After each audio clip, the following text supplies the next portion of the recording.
Hey everyone, thank you for another week of hard work and commitment to our participants and families and to one another. I'm sure you've all heard that the Stay Home, Stay Safe executive order was extended until the end of May, which means it won't be until June before we can reintroduce team members into our day centers, and probably the late part of June before we can reintroduce participants back into the day centers. I know it's frustrating, but I think we need to continue to do what we need to do to prevent the further spread of the infection or to prevent a resurgence. So stay the course, daily screening, limiting your movement in the community, social distancing, all of those practices that we are now used to doing have to continue. Beginning Monday, factories and manufacturing companies will be opening, and many of our own friends and relatives will be returning to work, which is great news.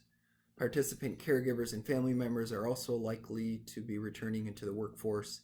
So the kind of supports and services our participants may need will likely be changing. So just be prepared for some changing care plans and the kind of in-home care arrangements that are being provided. It will also be important that we do everything possible to mitigate a resurgence of cases, which I kind of already explained.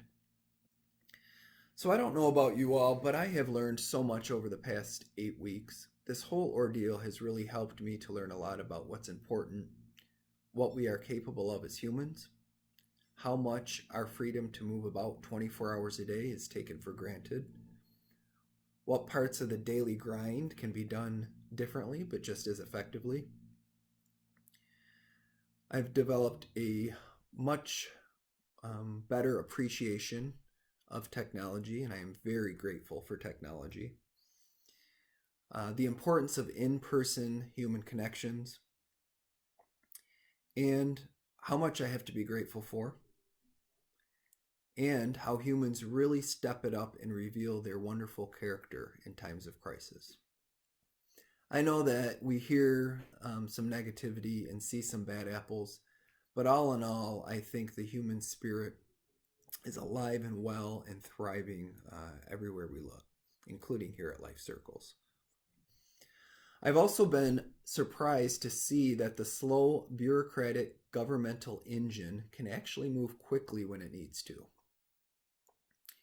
And I've seen that we as a nation have a lot of work to do to prepare for the next public health pandemic. I think this has taught us that there are a whole lot of things that we missed or could have done better. So I hope we learn from that. So please remember the lessons we are learning now. What has this crisis forced you to rethink? How have your priorities changed? Are there things that took up a lot of your time before that really were pointless? And how can our losses help us become stronger, wiser, more empathetic, or more grateful? When the COVID crisis is behind us, I don't want to simply return to life as it was, with so many misguided priorities and mindless busyness. I want this terrible, tragic time to move us forward individually and collectively. So as we go into this weekend, I would like to wish every mother a very happy Mother's Day. Wow, have you all had quite the season of motherhood. Balancing working and homeschooling and quarantining with all of the regular demands of parenthood is incredibly challenging, and I salute each and every one of you. And for those mothers who are unable to see your children and grandchildren in person, I salute you too. This has not been easy, it's not easy, and I am sure your kids have a new level of appreciation for you. So however you choose to celebrate Mother's Day this weekend, I hope it is joyful, and I thank you for another great week, and I look forward to another week of doing what we're doing and doing it the best we can. Thanks.